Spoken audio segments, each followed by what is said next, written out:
they're a survivor of someone they've lost to violent crime. The next young lady I'm going to bring up, and first off, I'm going to apologize because we are totally out of our time for praying. Totally.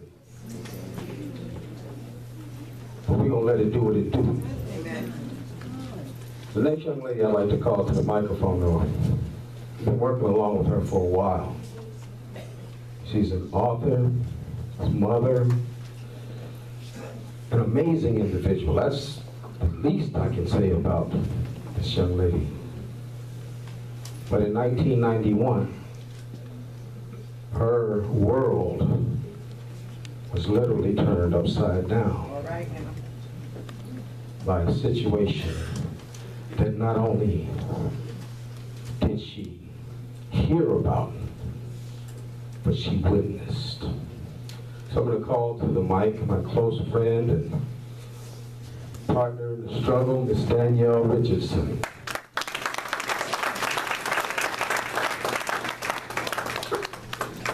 Good evening, everybody. Good evening. I must say this is the best community I have been to. And I've spoken over dozens and dozens, but the presence to see the whole Walmart Law, John Dollar family here, I am impressed and I love it. First thing I would like to say to the family of the bar and God's family, I keep you in your prayers. Amen. I know too well what you're going through and how you feel. And I can't say that the pain going to be over in a day, or a week, or 2 or years. Because, like in 1991, June 18th, 1991, I was a child living in a domestic violence household from the time I was 4 until the time I was 16. I saw my mom beaten, put against her head, and ultimately, I was in a struggle trying to save her life after our stepdad stabbed her 37 times. Where she lost her life in that battle. But it wasn't a few days later, he couldn't take the pain that what he had done, and he ended his life. So my brothers and I, we lost a parent, both parents, within a matter of 3 weeks. That left us in a world where we knew nothing on how to survive. But before my mom left this world, she taught me one main important thing that I always should live by, and that was faith and to believe in God.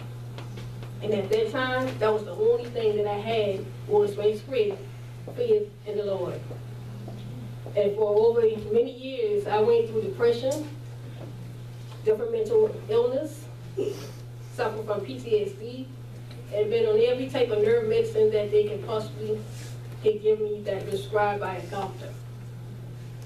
But nothing, no medicine of no kind can ever take away the sight and the pain that I felt from witnessing my mother die. You know, as a child, you don't supposed to become the protector of your parents. But for me, being the oldest in my family, that was my role, to be protected, to make sure everyone was all right. And I felt that I had failed because I had let my mom die. Even though I was just a child and it was not out of my control. But as I got older, and I realized once I got into church that I only could do what I could do at that time. But the Lord had prepared me to be able to do a bigger and better mission.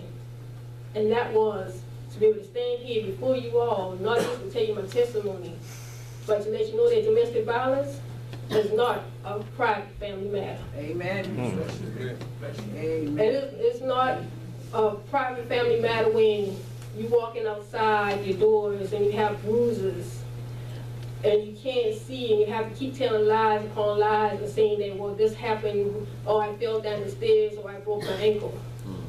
That's not a private family matter anymore because people are seeing, they know what's happening. But as a community, I ask and stand in front of you, when you see those things, don't brush it off as being a private family matter, and that's just going on in so-and-so house. Because what goes on in so-and-so house is going on in your community. And when you don't speak on it, when you don't talk about it, you don't recognize it, or you don't be there for that person, when that deadly day comes, it's not only going to look bad for that family, but it looks bad for that community. You know, everybody wants to know, well, where was so-and-so when that was happening? Or ain't nobody know that this was happening to that person. But everybody knew. Everybody just didn't to see them. Because when my mom was going through what she was going through, we left among a lot of people. A lot of people knew what was going on. But they choose to say, well, that's their business. We ain't gonna worry about it. Now, these days of time when we got a state that's #1 in the nation, we have what, 50 states? And South Carolina is #1 in domestic violence. So that means out of every 5 women, at least 3 of them being beaten. At least 1 of them gonna get killed. And at least the other one gonna have children who's sitting there witnessing their death, their struggle, their life, and then that child is gonna grow up thinking that, well, I seen my grandmama getting beaten. I seen my mama getting beaten. So it's okay for me to get beaten because that's how he loves me. And we can't have that. That's right. Not only that, we have to teach our children how to love one another inside our household so they can learn how to love each other when they get outside the household. We have to make sure that this the love of life is got to love all the time. You know, if you see someone next door and they're going through stuff, and you see their children going through it, because you know the children going through it if the mama and the daddy going through it. Sometimes you might can't get to the mama and the daddy, but the children, they always looking for an outlet. They're always looking for somebody to talk to. So I know when I was in school, there was plenty of times that I cried upon my friends and close family members. Like, I can't go home. I walk around downtown, up and down King Street and Meeting Street all day long until next time to come home because I didn't want to go face what I had to face at night. So just imagine in your community, kids who walking back and forth in the neighborhoods in the dark because they don't want to go home because they don't want to face what's going on. And that is the time when you see that, don't ignore it. You go to them, you ask them what kind of help you can. You know, some people you can make face, you know, and say, hey, I know you're being abused, let me help you, because a lot of time when people are in that situation, they don't, not saying that they don't want to help, they just don't want to be ashamed. But that don't mean turn your back on them just because you can't get to them and you can't reach them at that time. But now, today, that they have people like my sister's house, Real Mad, Project Unity, different organizations that have ways of privately helping people. And those times, my mama didn't have those outlets. And for me to be able to stand here and to be able to talk, I feel good that I'm helping save my mama once again every time I try to save one as well.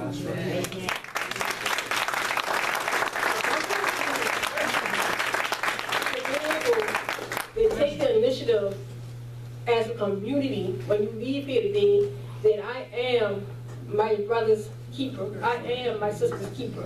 I am my grandmother's keeper. I am my next door's keeper. Because what happens to me happens to the whole community. What happens to you happens to the whole community. Right now it's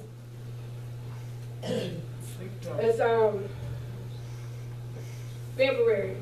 And since August of last year, we had 22 people murdered from domestic violence. Some were men, women, and some were children. Some, right now, they got the craziness going on with tax money. The people killing their whole family over a tax refund. Over a few $1,000s that gonna be spent in a month. Children are being taken out of this world. We got to do better. Now, I've been in the fight over these last few years and months we've been going through, going back and forth to Columbia, fighting to get some of the domestic violence laws to be able to change. And right now we got the bill number 3 that's out. And we have some senators that feel that, well, we need guns. We have the right to carry guns. So we gonna carry guns if we want to carry guns, and if somebody get killed, hey, that's our Second Amendment right. But if you got abusers out here who already been in jail for CDB constantly, do you allow them to keep carrying the same guns that you know that they're going to use to kill their spouse?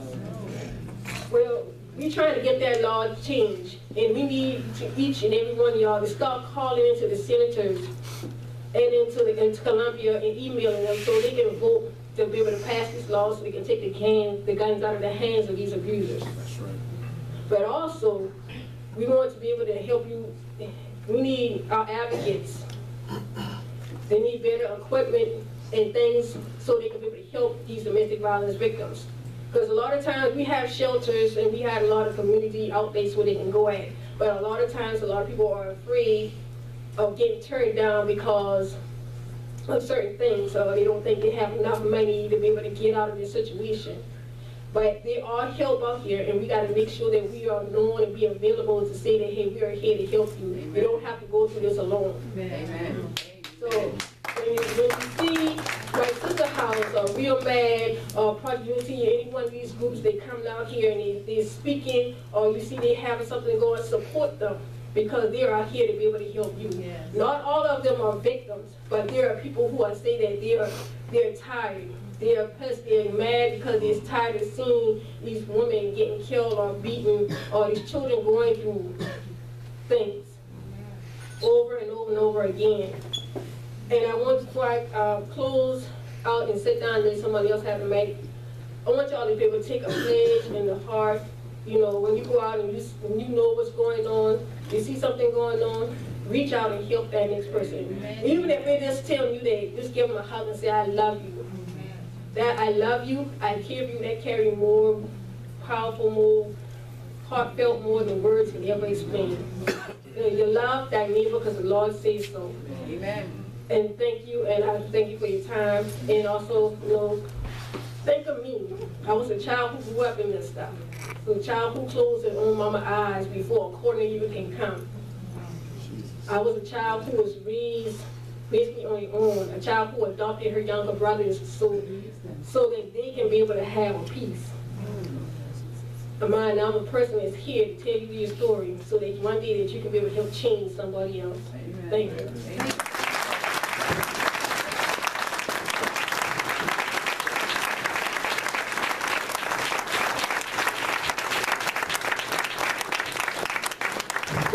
Amen. Ladies and gentlemen, sharing that testimony that will empower others to stand up against domestic violence. That's what's going to take, standing up against domestic violence.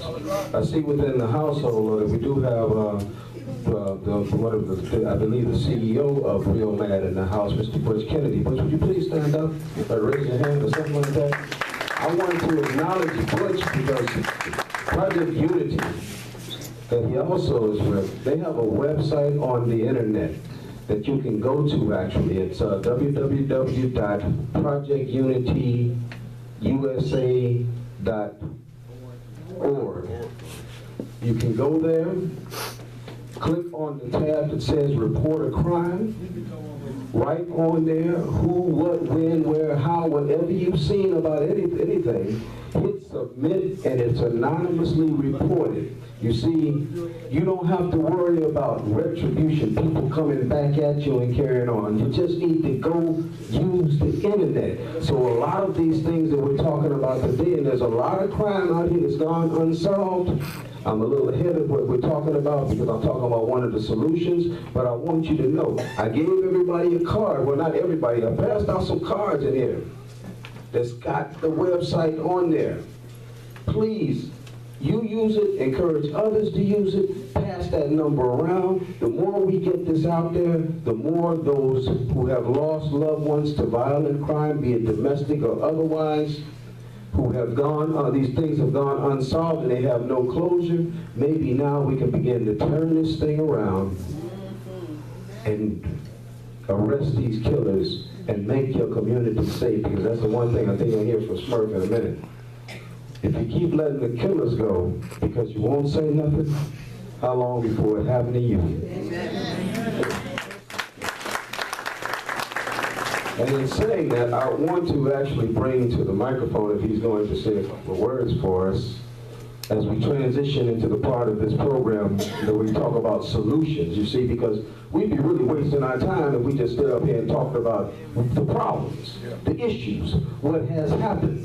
What we need to look at is what we can do to make this not happen no more, okay? So I'm going to call up to the microphone, actually, if he's going to speak, Deputy Chief Tony Elder with the City of Charleston Police Department, a good friend, co-worker, and laborer in the struggle.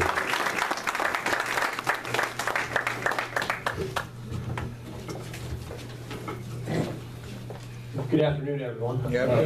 Very glad to be here, and I must tell you that I'm very humbled by everyone who is here, particularly those who are survivors and, as I heard earlier, overcoming these tragedies.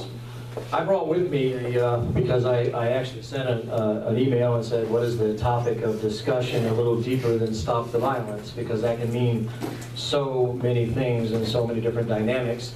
And then Ms. Bertha sent me domestic violence, which actually made that a little bit more focused.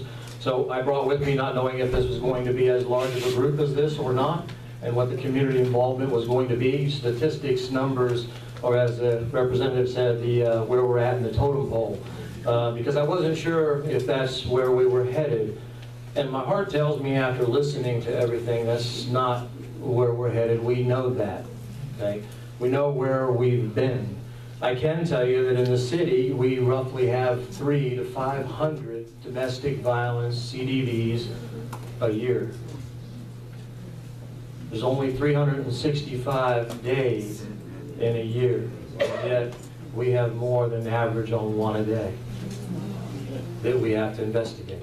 So let that resonate, and that's just in the city, not in the county and all of the other jurisdictions and the entire state and the United States and the world.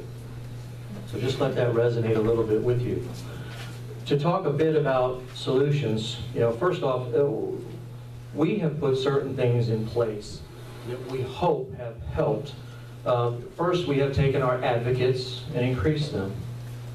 We have taken the advocates and created, under the vision of Chief Mullen, the creation of our family violence unit. And in that family violence unit is not just the advocates, but it's the investigators and mental health professionals. We've got them actually partnered with us to do those things. The second thing that we put in place, because remember, a lot of these things happen in private. How does law enforcement get engaged to stop something happening in your home? Okay. How do we get engaged in the inside environment? We had a first increase in almost 9 years in crime, in violent crime last year. Okay? Now we do deal with numbers, but let me just share this with you. 1 is too many on any crime, and in particular violent crimes, and especially domestic violence. 1 is too many. Okay? So we had our first increase, and we looked at that, and it was in the area of aggravated assaults and domestic violence. So we dug deeper into that. And what we found is the vast majority of them were indoors. And the vast majority of them were either related domestically or acquaintances and knew one another. At a barbecue, and something said, and then someone breaks someone's head. Okay? So when you think about that in law enforcement, how do we get engaged in that when most of the time we're going to be responding to? Okay, that's not preventative, that's responding to. And it's in your house. So one of the things that we also put in place is we're not just responding to it, we're trying to identify them that are ongoing and repetitive in nature and getting engaged in it.